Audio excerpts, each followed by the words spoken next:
Hey guys, in this video, I will show you how to track someone's location by phone number in Google Maps. Alright, so let's begin with the video. Just keep in mind that this only works if the other person agrees to share their location with you. First, open the Google Maps app on your phone. At the top right, tap on your profile picture to open the menu. From this menu, tap on Location Sharing.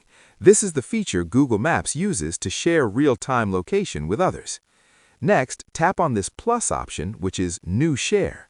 You'll see options to choose how long you want to share your location, such as for 1 hour, a few hours, or until you turn it off manually. At this point, you can select a person using their phone number instead of an email address.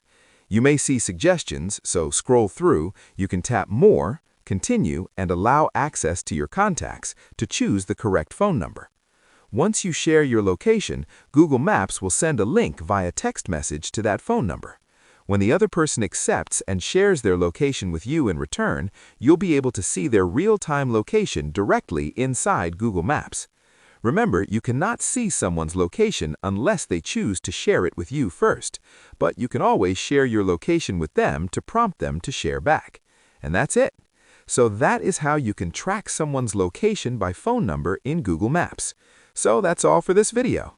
Thanks.